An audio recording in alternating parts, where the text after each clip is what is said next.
In the previous video on this channel, we had explored a few conspiracy theories surrounding Lusitania's secondary explosion. However, there is still one conspiracy regarding the wreck left to cover, and that is the infamous claim that Lusitania's wreck was depth charged. Before we examine the details of this theory a bit further, it is important to bring up the fact that the details of this event actually differ quite a bit. There is little consistency between sources, and factors such as who carried out the depth charging, when it took place, and the reason why it was done in the first place all vary. However, the common consensus is that the depth charging was carried out by the Royal Navy sometime during the Second World War, with the three most common reasons being that it was done to hide the fact that Lusitania was carrying munitions, target practice, or to prevent the wreck from being used as a hiding spot by enemy U-boats. In any case, the one thing that every version of events do have in common with each other is that the details are extremely vague and no first-hand accounts or sources have ever surfaced for any one of these narratives. The depth charge theory is almost always used as an explanation for why Lusitania's wreck is in such poor condition today. However, the one important thing that needs to be kept in mind is Lusitania's wreck had not always appeared the way that it does now. From 1960 until 1962, the wreck of Lusitania was explored by John Light and his team, and this was done to document the wreck to see how well it had been holding up since its sinking. Light would ultimately make a total of 42 personal trips to the wreck during that time period, and even though this was by no means the first time the wreck had been dived to, it was the first time where the first photographs and even footage of the wreck itself were produced.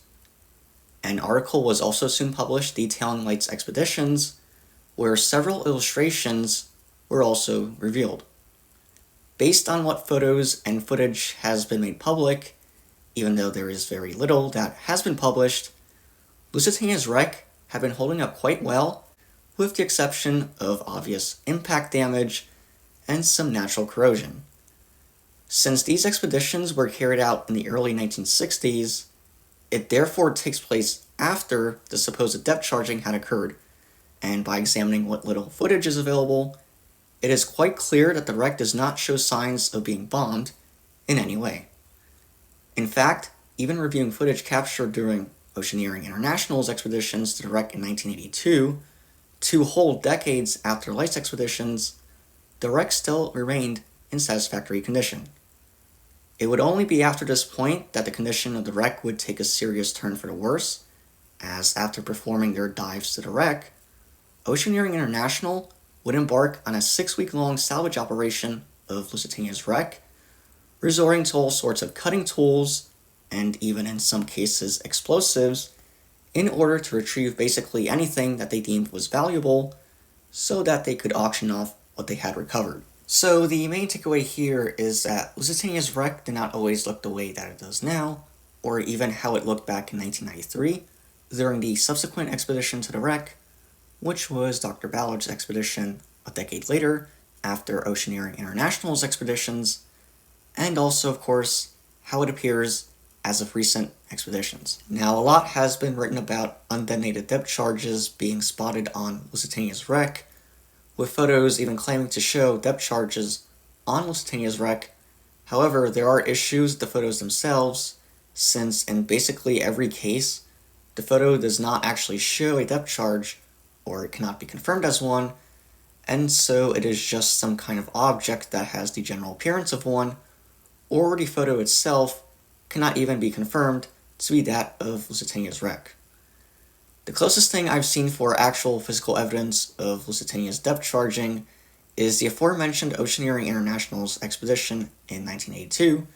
because in a subsequent documentary that was released, it shows the team recovering an actual undetonated depth charge, and this can be confirmed because it later ends up being detonated at a safe distance. However, it is not known exactly where this depth charge was recovered, and if it was in fact spotted on the wreck, or just somewhere near the wreck, close to it. Now, even if there were undetonated depth charges spotted on Lusitania's wreck, this does not necessarily mean that these were intended for Lusitania in the first place. The type of depth charge that is commonly brought up in discussions is the Hedgehog depth charge, which was designed in 1941 and first entered production in 1942. Like the traditional depth charge, the Hedgehog depth charge was designed to be used against submarines. The Hedgehog depth charges would be fired in groups of 24, which would create a pattern of explosives around the submarine that would detonate once the submarine had struck any of the contact detonators on the depth charges. The rest would sink to the bottom, which would explain any undetonated depth charges. And at Lusitania's depth of 300 feet, the Hedgehog depth charge's accuracy would also essentially be reduced to zero, as the further the Hedgehog depth charges have to travel, the higher chance they have of drifting apart, and ultimately not hitting the target they were intended for, in this case, the wreck of Lusitania.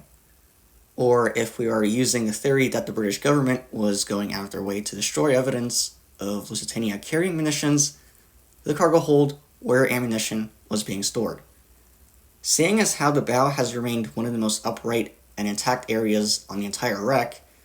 even after most of the hull had pretty much collapsed, it is highly unlikely that the British government intended to hide the fact that Lusitania was carrying munitions. In fact, soon after Lusitania sank, the cargo manifest for the May 1st crossing was released, so they were not even trying to cover up the fact that Lusitania was carrying munitions in the first place, as it is so often claimed. Given Lusitania's relatively shallow depth, wouldn't it make a lot more sense to instead just send dive teams down to salvage the munitions from the cargo hold instead of attempting to blow the wreck up, missing the actual cargo hold, and then instead of attempting to blow up the cargo hold again, or at this point perhaps sending a dive team down instead, just leaving the wreck as it was. In closing, no type of depth charge ever played a role in the condition of Lusitania's wreck, as there really is no feasible reason why anyone would have a reason to use it on the wreck given its intended use for submarine warfare.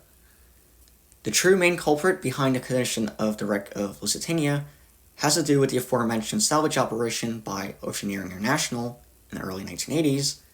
and in the long term, the underwater currents, bacteria, and salt water that have continued to disfigure Lusitania's wreck, which is especially noticeable in the over 40 years since Oceaneering International's salvage work, in addition to impact damage and fishing nets,